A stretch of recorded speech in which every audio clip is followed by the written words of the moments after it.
trazendo a mensagem do estudo de hoje, de Êxodo.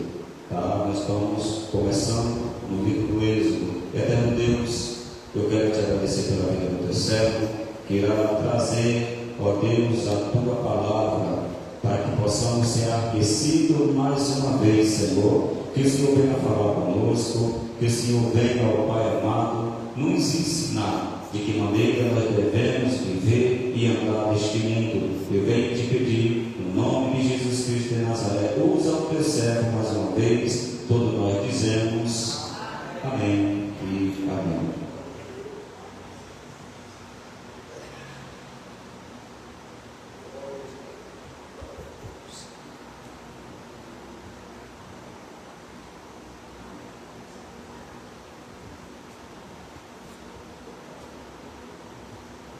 Começamos a todos com a paz do Senhor.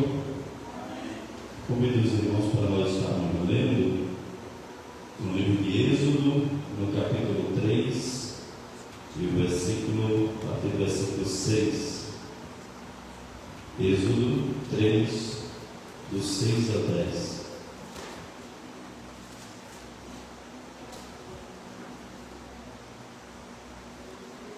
Amém? Que diz o seguinte: Disse mais, eu sou o Deus do teu pai, o Deus de Abraão, o Deus de Isaque e o Deus de Jacó. E Moisés encobriu seu rosto, porque temeu olhar para Deus. E disse o Senhor: tenho visto atentamente a aflição do meu povo, que está no Egito, e tenho ouvido o seu clamor por causa dos seus exatores, porque conheci as suas dores.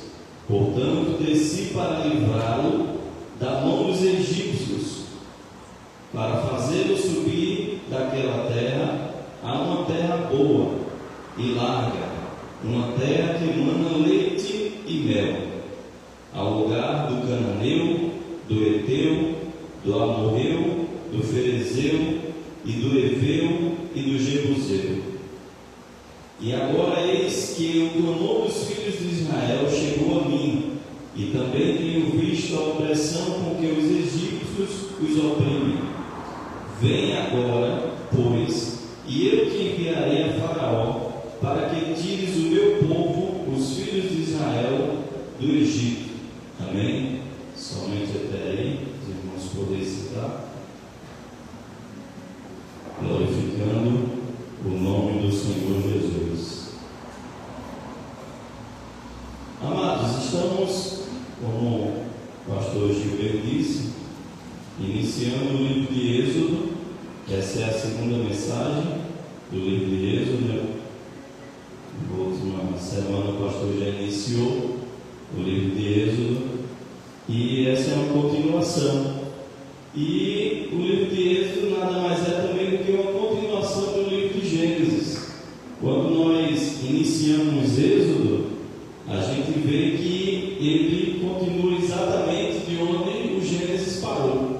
Até porque os dois livros foram escritos no mesmo momento.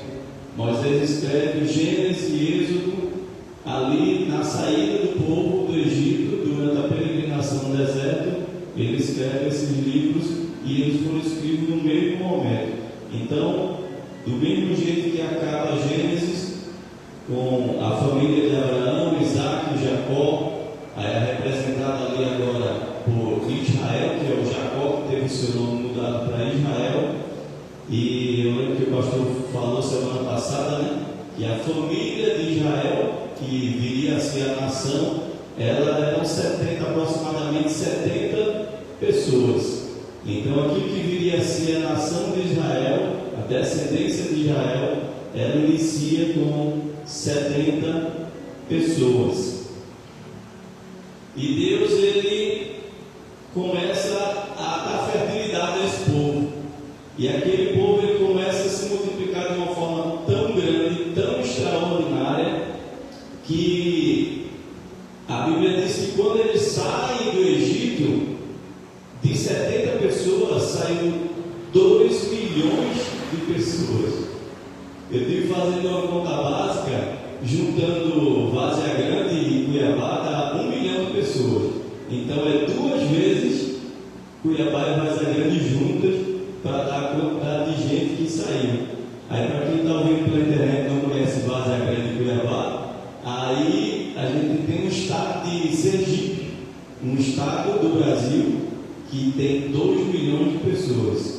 É o povo que saiu do Egito, para a gente ter uma noção da quantidade de gente que saiu, de 70 pessoas, aquela profecia que Deus fez a Abraão lá atrás, que a descendência dele seria tão numerosa como as estrelas do céu, agora começa a tomar corpo, começa agora a se cumprir, né? Então de 70 Deus fertiliza esse povo e vira 2 milhões de pessoas. E 2 milhões de pessoas naquela época era muito mais do que hoje, porque aquilo era equivalente a 3% da população mundial daquela época. Era muita gente.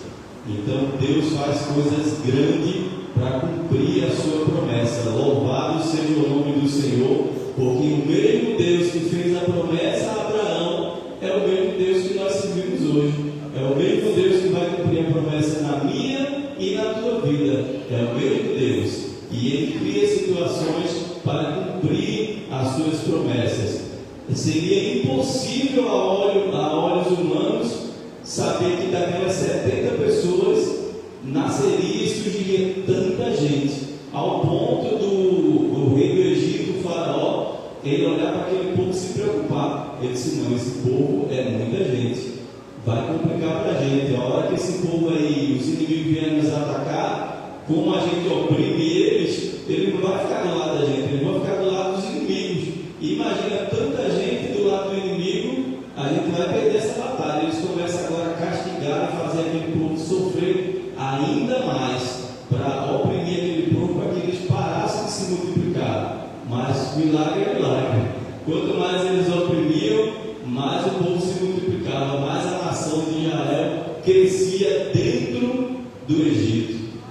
E eu fico admirado que essa questão de dentro do Egito, né? A nação de Israel, ela começa sem ser nação, ela começa sem uma identidade. Tanto é que quando Moisés ele se apresenta lá a Jetro, quando as filhas de Jetro vão falar de Moisés, ela disse: um egípcio nos ajudou, um egípcio nos ajudou. Então a descendência de Israel estava sendo conhecida como um egípcio. Mas Deus ele começa a mudar essa história, ele começa a criar situações para fazer cumprir a sua promessa e dar, como na leitura que nós vimos, a este povo um lugar bom, uma terra boa, onde eles pudessem se multiplicar, crescer. E Deus, para fazer essa ação, ele começa um plano de fuga, um plano de retirada. Esse plano de retirada ele tem como principal agente Moisés, né? O pastor Ben já falou aqui semana passada do nascimento e iniciou no chamado de Moisés, né? Nós não vamos estar repetindo para nós ganharmos tempo, mas eu pensando sobre o chamado de Moisés, ele é diferente do chamado de Gideão, por exemplo. Gideão, ele, quando ele foi chamado, ele não era guerreiro, mas ele já era um homem feito, porque Deus tinha pressa em fazer aquela ação através de Gideão, e rapidamente ele monta ali um exército e eles estão prontos para a batalha. Com Moisés é diferente. Deus já planeja lá desde o ventre a toda a história de Moisés, para ele parar no palácio e receber toda a experiência, a cultura do palácio, porque tudo aquilo ali ia servir. Se Moisés não tivesse ido para o palácio, talvez ele não teria o Pentateuco escrito por Moisés, né? Mas Deus ele cria, começa a criar toda aquela situação para dar sabedoria e experiência a Moisés, assim como ele fez também na vida de Paulo. Paulo foi criado para um grande projeto e nem ele mesmo sabia, mas Deus já sabia o projeto que ele tinha para Paulo. Deus faz com que Paulo seja criado aos pés de Gamaliel, um dos maiores professores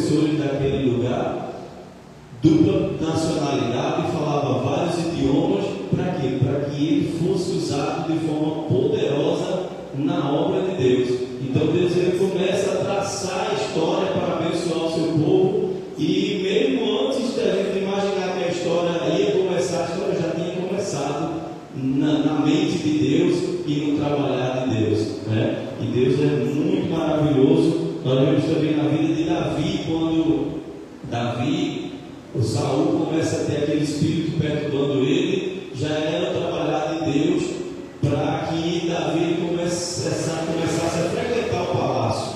E quando Davi ele chegou a assumir o reinado, Davi ele não estranhava mais o palácio, porque ele já estava habituado a ir e vir do palácio. Ele não era mais habituado só com ovelhas, ele agora sabia lidar com ovelhas e sabia lidar com o príncipe, sabia lidar com todo aquele procedimento do palácio. Então Deus ele vai criando essas situações. E o capítulo 3 de Êxodo ele começa na sarça, né? O ponto mais importante do capítulo 3 ali é a sarça, onde Moisés, como o pastor bem falou, ele já estava acostumado ali no deserto e sabia que era natural uma sarça se queimar. Então não era estranho uma sarça pegar fogo. Agora, quando Moisés vê a sarça pegar fogo, ele continua fazendo os seus afazeres normais. E a sarça continua pegando fogo. Aí Moisés já achou estranho, disse: a sarça pegar fogo é normal, mas a sarça não se consumir, aí é diferente. O que é que está acontecendo? Aí Moisés vai investigar o que é que está acontecendo. Aí Deus tem um encontro com Moisés. E aí a gente começa a entrar na leitura a qual nós fizemos, né? E eu queria começar a partir do versículo 6, ao qual nós lemos. E Deus começa se apresentando a Moisés, né? Ele aparece no meio da sarça. Moisés não tinha contato com Deus. Moisés, ele tinha tido uma experiência com seus pais. Com certeza eles passaram para ele quem era o Deus de Abraão, de Isaac e Jacó. Depois Moisés ele vai para um palácio, perde o contato com Deus, mas aquilo que os seus pais lhe ensinaram estava gravado no seu coração. E é por isso que a Bíblia diz: instrui o menino no caminho em que deve andar, porque quando ele estiver mais velho, ele não se desviará dele. E ainda que alguém venha se desviar, mas a palavra está guardada no coração. Porque quando Deus se apresenta a Moisés, Deus diz: olha, eu sou o Deus de Abraão, de Isaac e Jacó. E Moisés automaticamente encobre o seu rosto, porque ele disse: opa, eu conheço Deus, já ouvi falar do Deus de Abraão, Isaac e Jacó. E ele sabia que ele não poderia estar diante de Deus de qualquer forma. E ele cobre o seu rosto em respeito, em reverência a Deus. E Deus instrui ele a tirar a sandália, que era também algo comum ali, e tirar a sandália para se apresentar diante de uma autoridade. E assim Deus instrui Moisés. E Deus se apresenta a Moisés. Moisés tem meio sobre o rosto, e Deus lhe diz, no versículo 7: e disse o Senhor: tenho visto atentamente a aflição do meu povo que está no Egito, e tenho ouvido o seu clamor por causa dos seus feitores, porque conheci as suas dores. Então Deus se apresenta a Moisés, e agora Deus começa a contar a Moisés o motivo da sua visita. Deus não apareceu no meio da sarça para nada.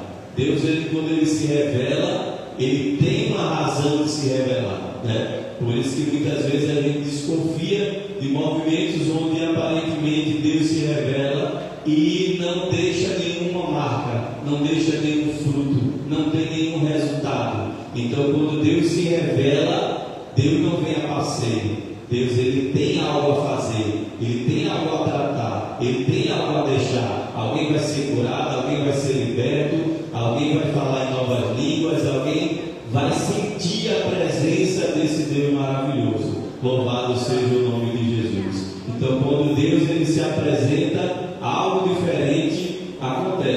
E Deus começa a falar para Moisés o motivo da sua visita. Ele diz: olha, eu vi o meu povo, eu estou vendo o sofrimento que eles estão passando, eu estou vendo os feitores como estão maltratando eles, e eu desci para resolver esse problema. E até aí estava tudo tranquilo, estava tudo certo para Moisés. Moisés até se alegrou com essa notícia.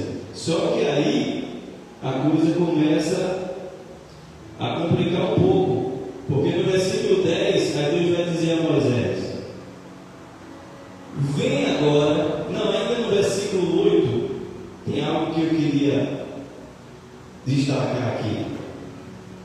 Versículo 8 diz o seguinte: portanto, desci para livrá-lo da mão dos egípcios e para fazê-lo subir daquela terra, para saber subir daquela terra a uma terra boa, larga, uma terra que emana leite e mel, ao lugar do cananeu, do heteu, do amorreu, do ferezeu, do heveu e do jebuseu. Então a primeira coisa que a gente entende nesse versículo 8 é que a terra era boa. A terra era tão boa que Deus dá o exemplo do que eles mais gostavam: leite e mel. Do que tinha de melhor na região era leite e mel. E Deus diz: olha, a terra, ela mana leite e mel. É muito leite e mel. A terra é boa, a terra é larga, então vai ser bom. Só que entra aí um problema, não para Deus, mas para o povo. A terra tem habitantes. E quem são esses habitantes? Os ferezeus, os amorreus, os cananeus, os heteus. E o porquê que Deus manda o seu povo para uma terra onde já tinha habitantes? Não é estranho isso? Deus poderia mandar eles para uma terra deserta, uma terra vazia, e a partir dali Deus fazer o milagre e fazer acontecer o milagre, né? Mas Deus manda eles para uma terra que já tinha habitantes. Vamos ler em Gênesis, capítulo 15 e verso 16. E a quarta geração tornará para cá, porque a medida da injustiça dos amorreus não está ainda cheia. Então Deus ele faz uma promessa a Abraão de dar aquela terra a ele, a terra dos cananeus, dos heveus, dos amorreus.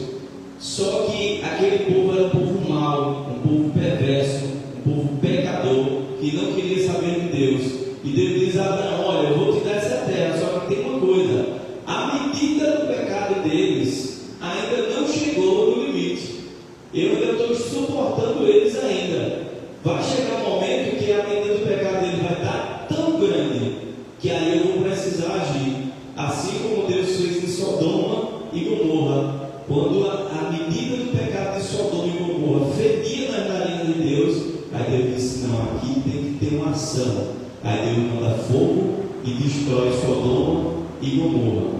E quando Deus pega o seu povo e tira do Egito e leva para essa terra dos amorreus, é porque a medida do pecado deles já tinha chegado no limite. E agora Deus ia usar a nação de Israel como punição para esse povo. Por esse motivo que quando Deus manda eles entrarem na terra, era para destruir totalmente, não era para deixar nenhum habitante, era para o povo de Israel tomar conta da terra e não deixar ninguém, porque era a justiça de Deus agindo na vida dos amorreus, dos ferezeus e dos heveus. Louvado seja o nome de Jesus. E infelizmente a gente vai ver mais à frente que o povo não cumpre essa ordem divina, e por isso tantos e tantos anos de sofrimento, e até hoje a terra é disputada. É Palestina, é Israel, é Hamas, é isso, é aquilo, porque Israel não cumpriu a ordenança divina de exterminar toda aquela população daquela localidade, porque era a justiça de Deus na vida daquele povo. Israel não cumpriu, mas era a ordenança divina. Então Deus manda que eles entrem na terra, e essas terras têm esses habitantes. Deus vai permitir que eles tirem esses habitantes da terra. Aí tem aquilo que eu havia falado, aí Deus começa agora a colocar Moisés na história. Enquanto Deus fala para Moisés que ele desceu para resolver o problema, Moisés estava achando maravilhoso. Aí quando Deus, no versículo 10, ele começa a falar com Moisés e diz: olha, vem agora, pois, e eu te enviarei a Faraó, para que tires o meu povo, os filhos de Israel, do Egito. E aqui é muito interessante, porque quando Deus fala a Moisés para tirar o povo dele do Egito, Deus se refere como o meu povo. Deus diz: olha, vem e eu vou te enviar para Faraó e você vai tirar o meu povo do Egito. No capítulo 32, no verso 7 e 8, é aquela passagem do bezerro, onde Moisés sobe o monte. Quando ele volta, o povo está adorando o bezerro. E Deus diz: olha Moisés, desce, porque o teu povo se corrompeu. Então, quando era para tirar do Egito, Deus diz: olha, Moisés, vai lá que você vai tirar o meu povo do Egito.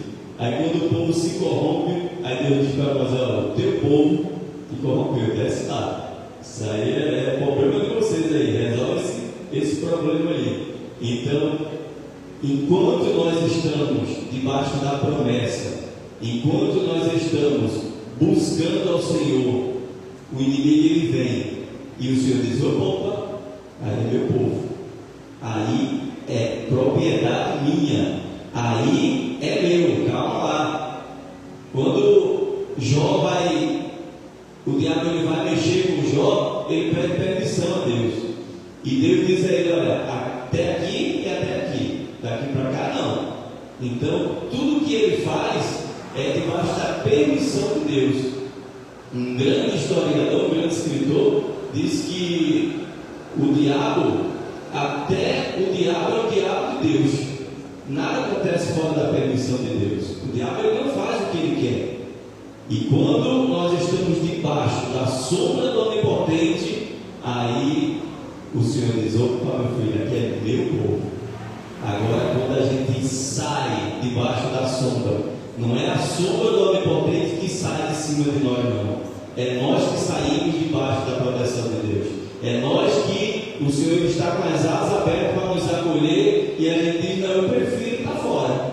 Aí você vai acabar com as consequências de estar fora da proteção de Deus. Porque enquanto você estiver buscando o Senhor, Ele vai ser o meu povo. E Ele diz a Moisés: vai, que você vai tirar o meu povo do Egito. E Moisés agora ele começa a dar uma série de desculpas, que é o que acontece muitas vezes conosco, né? Eu leio essa passagem, eu vejo o que acontece com Moisés e começo a me enxergar em algumas situações que Moisés ele passou, né? Acredito que alguns irmãos se enxerguem também em algumas situações. E Deus diz a Moisés: vai tirar o meu povo do Egito. Aí Moisés, no versículo 11, ele diz: então Moisés disse a Deus: quem sou eu que vá a Faraó e tire os filhos de Israel do Egito? Então, enquanto Deus estava dizendo: olha, eu vim para resolver, eu vim para descer e resolver esse problema aí, Moisés estava feliz da vida. Agora, quando Deus chega para Moisés e diz: olha, eu vou fazer, mas o agente vai ser você. Aí a coisa já complica, né? Às vezes Deus tem uma obra para você e você olha para você e diz: não, a obra é grande demais, não é para mim não. Não é para mim, é para fulano, é para ciclano. Aí a gente começa a nomear pessoas, né? A gente começa a dar nomes ao Senhor. Não, a fulano faria muito melhor que eu. Eu não estou falando disso aí não. Se for para limpar o chão da igreja, eu até dou. Mas para... Não, isso aí não dá não, Senhor. Não dá. Então, mas não é nós que decide, é Deus que escolhe. Lembra que eu falei que Deus projetou uma história para Moisés desde o ventre? Aí Moisés agora está com as coisas brancas e querendo dizer a Deus quem é melhor para fazer a obra que Deus já projetou ele para fazer há muitos anos atrás. Deus sabe para que serve o vaso. Não é o vaso que diz ao oleiro o que serve para fazer. É Deus quem sabe onde Ele vai agir na nossa vida. E Moisés, ele começa a insistir tanto nessa conversa de que não serve, que não dá, que mande outro, que Deus ele se irrita com Moisés. A gente vai ver mais à frente aqui Deus irritado com Moisés por conta disso. E Deus, no versículo 12, Deus diz a Moisés: não te preocupa, que eu serei contigo. Era para ser o suficiente. Como ele falou para Gideão, né? Varão valoroso, eu serei contigo, né? Vai que eu serei contigo. E ele fala para Moisés: não te preocupa, Moisés, eu sei que você é pequeno mesmo, mas não é você vai só me representar. Eu serei contigo, eu que desci para fazer isso aí, né? E é Deus que vai fazer na minha e na tua vida, não é nossa capacidade. Se fosse pela capacidade, nenhum de nós estaríamos aqui, porque nós não temos capacidade em nós mesmos, mas é Deus que capacita e que faz na nossa vida.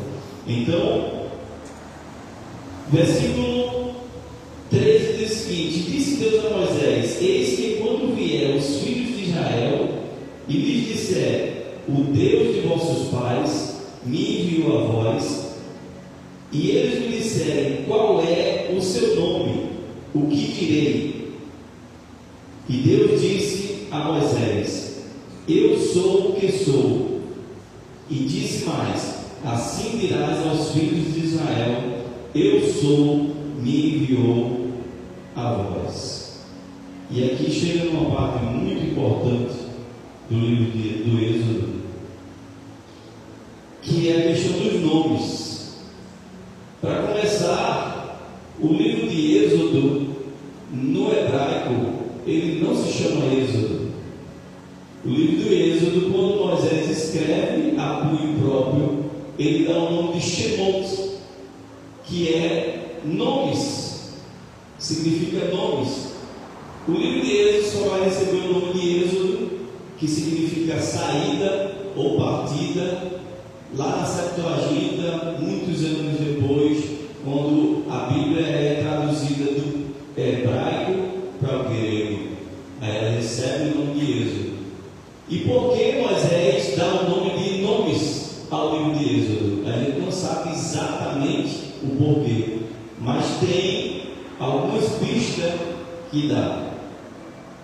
Êxodo capítulo 6, Êxodo 6, está bem pertinho, versículo 2 e 3, diz o seguinte: falou mais Deus a Moisés e disse, eu sou o Senhor, eu apareci a Abraão, a Isaque e a Jacó, como o Deus Todo-Poderoso, mas pelo meu nome, Yahvé, não lhes fui perfeitamente conhecido. Então, no versículo que nós lemos, no Êxodo 3, quando Moisés pergunta o nome que ele deveria falar, Deus diz: olha, Moisés, não se preocupa com o nome não. É importante que o povo saiba que é o Deus de Abraão, o Deus de Isaque e o Deus de Jacó. Quando eles perguntarem, diga, eu sou o que sou, me enviou a vós. Mas eu sou o que sou não é o nome de Deus, era apenas uma tratativa que Deus usou ali. O nome de Deus é revelado aqui em Gênesis 6, quando ele diz, o meu nome, pelo meu nome Yahvé, ou Jeová. Abraão não me conheceu, Isaque não me conheceu, e Jacó, Israel não me conheceu, mas eu estou me revelando, como você perguntou, meu nome é Yahvé. Se Deus tivesse um RG, era esse nome que estaria lá. Ele dizia assim que eu serei eternamente conhecido. E esse nome Yahvé, mais à frente foi traduzido por Jeová, que nós usamos até os dias atuais.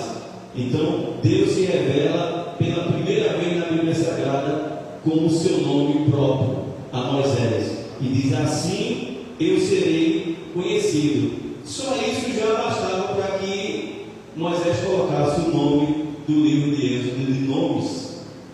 Mas tem mais coisas. Nós observamos que todo momento é falar no livro de Êxodo sobre Faraó, Faraó, Faraó, Faraó. Mas o nome de Faraó não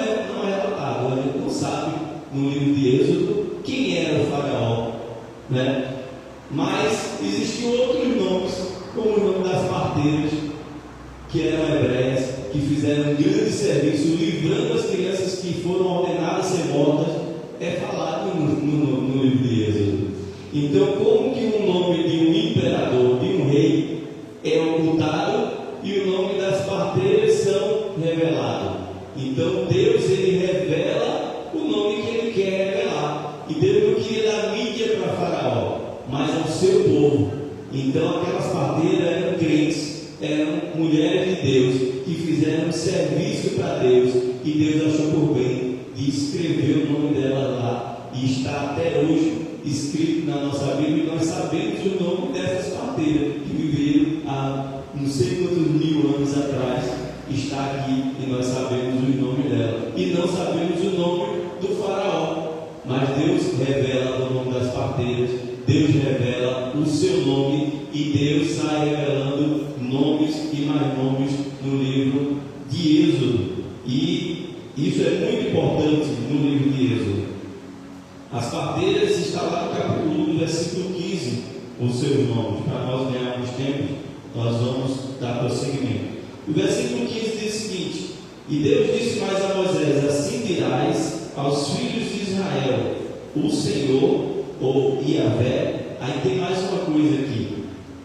Quando a Bíblia coloca o Senhor aqui, originalmente tinha um tetragrama, que é o nome de Deus, mas os judeus eles não pronunciam o nome de Deus. Até o dia de hoje tem muitos judeus que não pronunciam o nome de Deus, por conta do mandamento que diz: e não tomarás o nome do Senhor teu Deus em vão. E eles entenderam, não é essa a ideia do mandamento, mas eles entenderam que não poderia pronunciar o nome de Deus, quando na verdade Deus queria dizer: olha, não carregarás o nome do teu Deus em vão. Você não é crente? Então como é que você está fazendo vergonha no mundo? Como é que você está fazendo vergonha lá no seu trabalho? Como é que você está fazendo vergonha lá na sua escola? Você não carrega o nome de cristão? Entenderam? Não carregarás o nome do teu Deus em vão, não envergonharás o nome de Deus. Esse é o sentido do mandamento. E eles entendem que não era para pronunciar o nome de Deus. Então, todas as vezes que aparece o nome de Deus na Bíblia Sagrada, eles substituem em algumas versões por Senhor, em outras versões por Elohim. Então, é esse motivo que tem Senhor, mas originalmente era o nome de Deus, por conta desse mandamento. Então, disse Deus a Moisés: assim dirás aos filhos de Israel: o Senhor, o Deus dos vossos pais, o Deus de Abraão, de Isaque e de Jacó, me enviou a vós. Este é o meu nome eternamente, e este será um memorial de geração em geração. Amém? Vai, ajunta os anciões de Israel, fala com o povo. E versículo 17: portanto disse: far-vos-ei subir da aflição do Egito, da terra dos cananeus, dos heteus e dos amorreus. Versículo 18: e ouvirão a tua voz, e irás tu aos anciões de Israel, ao rei do Egito, e lhe direis: o Senhor, o Deus dos hebreus, nos encontrou. Agora, pois, deixa-nos ir a caminho de 3 dias para o deserto, para que sacrifiquemos ao Senhor. Então Deus começa a passar agora tudo o que Ele queria que Moisés fizesse. Você vai fazer dessa forma, você vai se apresentar aos anciãos de Israel, você vai junto com ele, vai se apresentar a Faraó, e você vai dizer assim, assim, assim. Capítulo 4. Deus concede poderes a Moisés. Então respondeu Moisés e disse: mas eis que não me crerão, nem ouvirão a minha voz, porque dirão: o Senhor não te apareceu. Então Moisés ele tinha uma preocupação real. Qualquer um de nós nos preocuparíamos com isso. Moisés chegou para Deus e disse: olha, tudo bem, eu vou dizer, o Deus de Abraão, de Isaque e de Jacó apareceu a mim e mandou tirar vocês dessa terra e levar para uma outra terra. Mas como que eles vão crer, eles não vão acreditar em mim, vão dizer, a conversa dele não apareceu nada. Aí Deus disse, não te preocupe.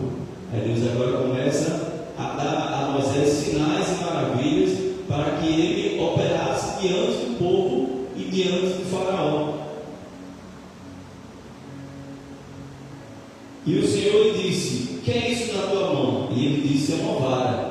Lança na terra. E ele lançou na terra. E aquela vara ela se tornou uma serpente. E Moisés fugia daquela serpente.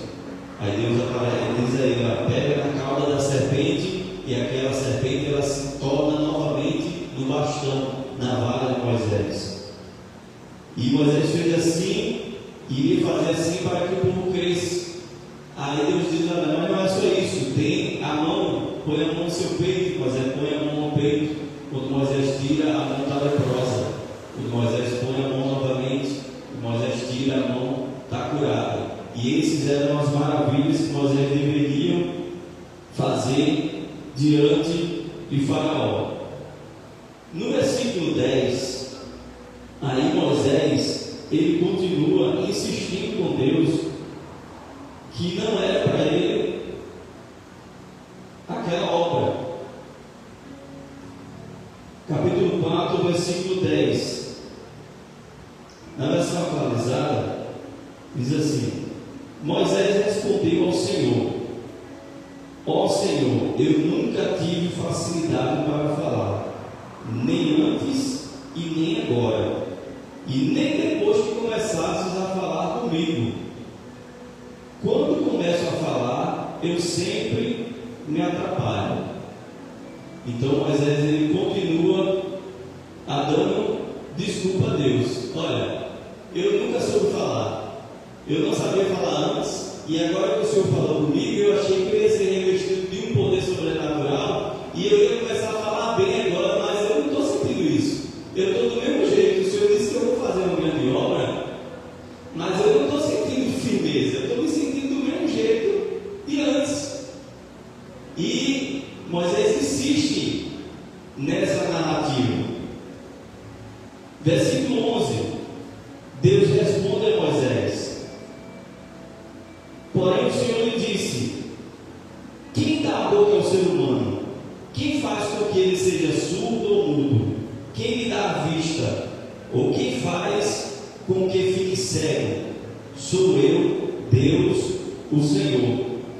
Agora vá, porque eu ajudarei você a falar e lhe direi o que deve fazer.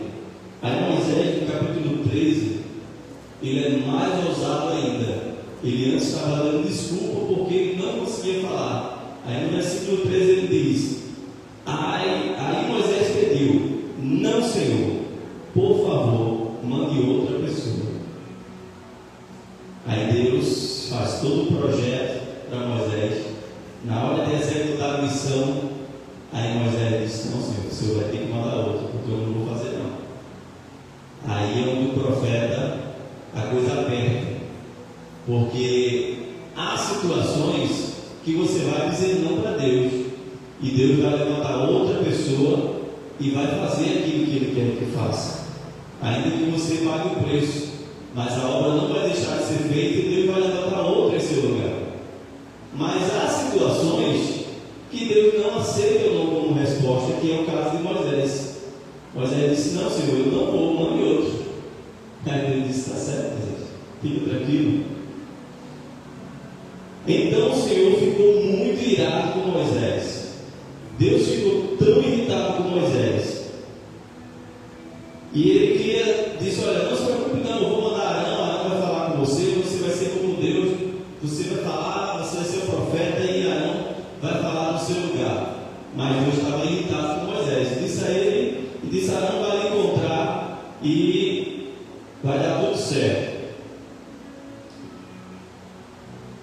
Só que no versículo 22 diz o seguinte: então você lhe dirá que eu, o Senhor, te digo o seguinte: Israel é o meu primeiro filho. já disse que deixe o meu filho sair a fim de me adorar, mas você não deixou, por isso eu vou matar o seu filho mais velho. Então aqui Deus passa a coordenada para Moisés falar a Faraó como ele deveria falar. Mas lembra que Moisés falou que disse que não ia de jeito nenhum que Deus mandasse outro? Durante a viagem para o Egito, no lugar onde Moisés e sua família estavam passando a noite, o Senhor se encontrou com Moisés e procurou matá-lo.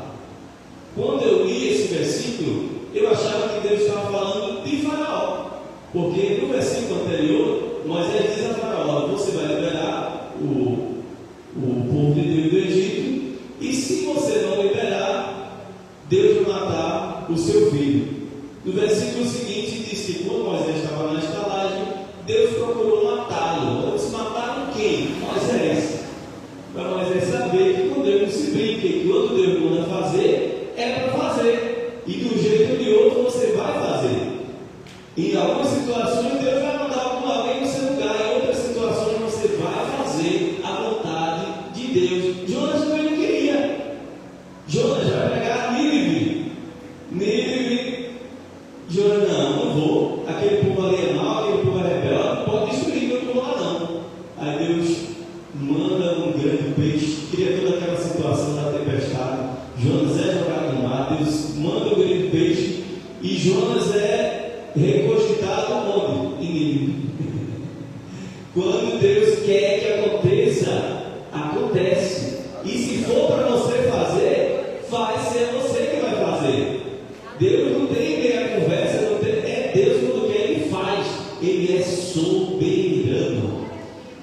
Deus, quando fez Adão no jardim, Ele deu uma coisa chamada livre-arbítrio. Mas tudo tem limite. Até o livre-arbítrio tem limite. Nós temos o livre-arbítrio e fazemos o que queremos da nossa vida. Mas até o lado B, nós nunca passamos a soberania de Deus. Deus, Ele é soberano sobre qualquer decisão. Se Deus quiser, não importa o meu querer, é o dele que vai prevalecer, porque Deus é soberano. Ele nos deixa livre para fazermos as nossas escolhas, mas se Ele quer fazer algo, Ele vai fazer e Ele faz acontecer.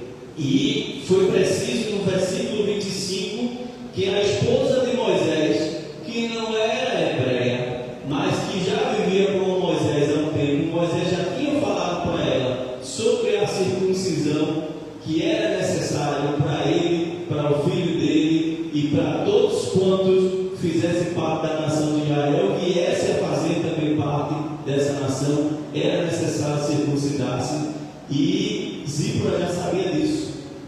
Provavelmente Moisés estava enfermo, porque Deus o quis matar.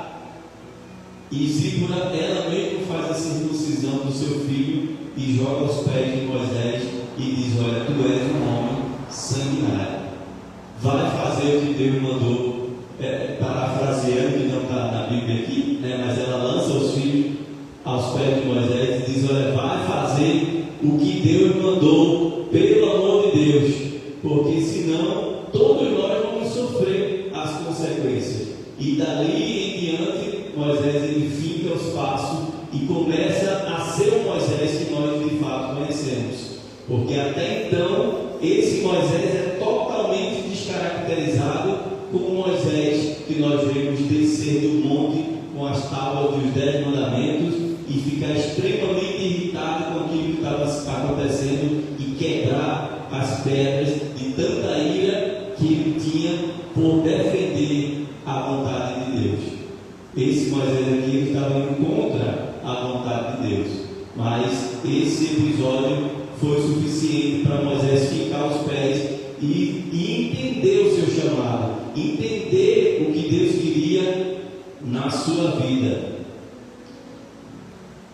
E depois foram Moisés e Arão e disseram a Faraó. Agora começa a ação de fato. Até então Deus estava dando instruções a Moisés e de como eles deveriam fazer. E aqui no capítulo 5,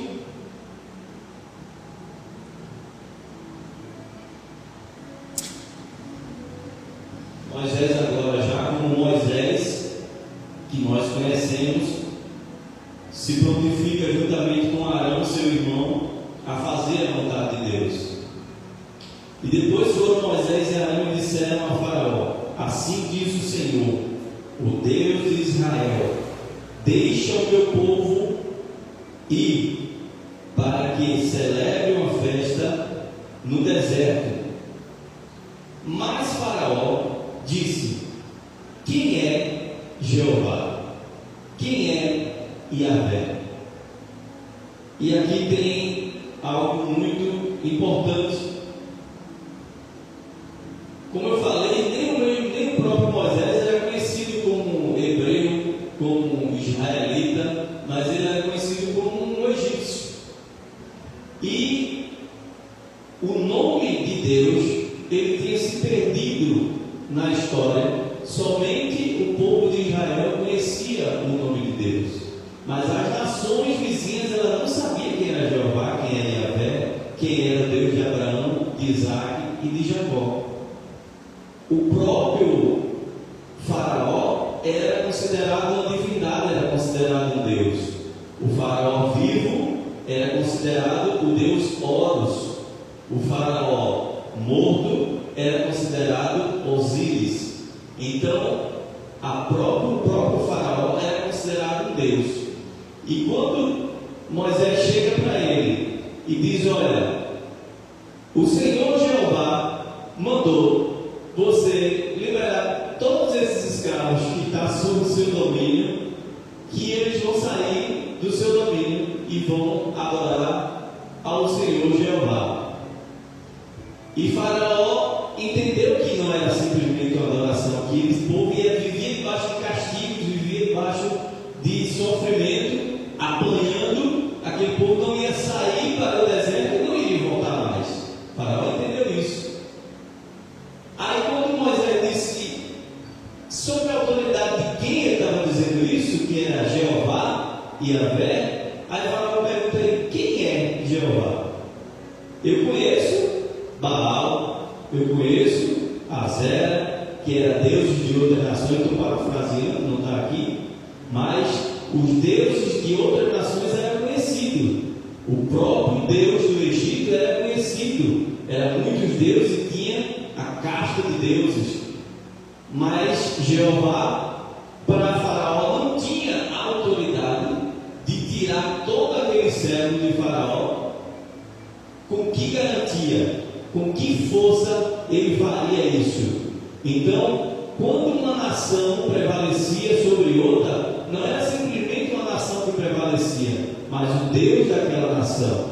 É como se nos dias de hoje Estados Unidos ganhasse da China e alguém não vai dar o crédito para o presidente dos Estados Unidos, mas para o Deus dos Estados Unidos, em detrimento ao Deus da China. Então, quando uma nação perdia uma batalha, não era simplesmente aqueles homens que tinham perdido a batalha, mas o seu Deus tinha sido derrotado. Então, se Faraó ele atende ao pedido de Moisés e liberta o povo de Israel, Faraó estava admitindo uma derrota sem luta a esse tal Deus Jeová, desconhecido por todo mundo. Os súditos de Faraó iriam dizer: quem é esse Jeová que chegou aqui e tomou todos os nossos servos e você não fez nada?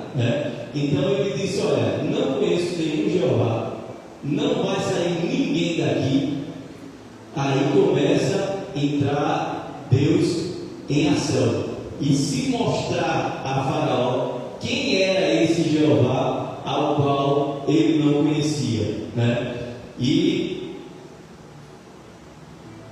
diz aqui: então disse-lhe o rei do Egito, Moisés e Arão, porque fazem cessar o povo das suas obras, ide as vossas cargas. E Faraó agora começa a ficar irritado com Moisés e Arão, porque eles chegaram com essa conversa de libertação e todo mundo parou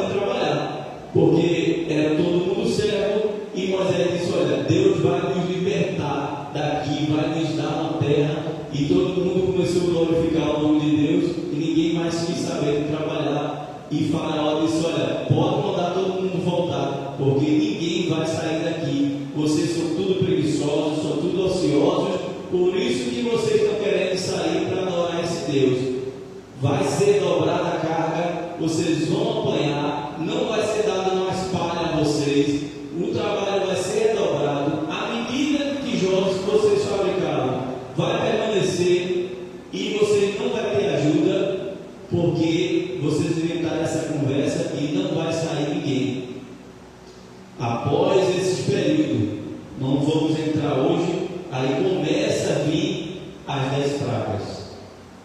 A partir daí que Deus começa a se revelar a Faraó e a todas as nações vizinhas quem de fato é o Senhor, Deus de Abraão, de Isaac e de Jacó.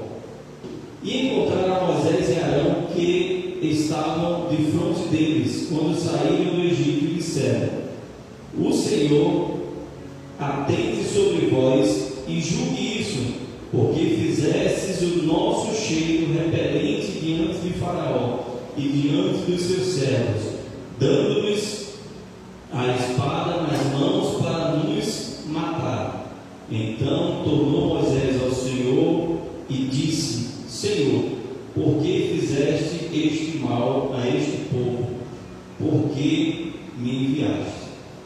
Então Moisés, quando Deus dá essa missão a ele e começa a mostrar os milagres, a serpente, a mão leprosa, depois a mão sarada, Moisés acredita que ele vai ser como um herói que vai chegar no Egito, que vai determinar, Faraó vai atender e tudo vai ser resolvido, vai ser 1000 maravilhas.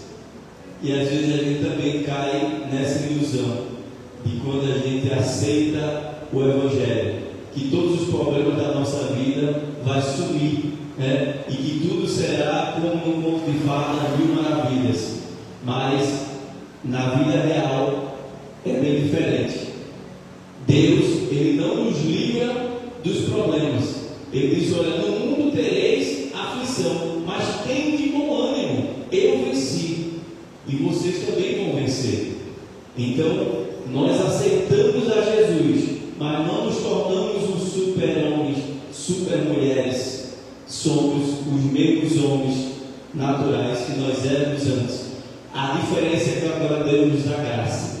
Aquilo que nós não conseguimos suportar, agora Deus dá graça e nós conseguimos suportar. Aqueles homens, eles vão questionar, já fechei a Bíblia, aqueles homens, eles começam a questionar Moisés, porque depois da chegada de Moisés até aquele momento a vida dele só tinha piorado.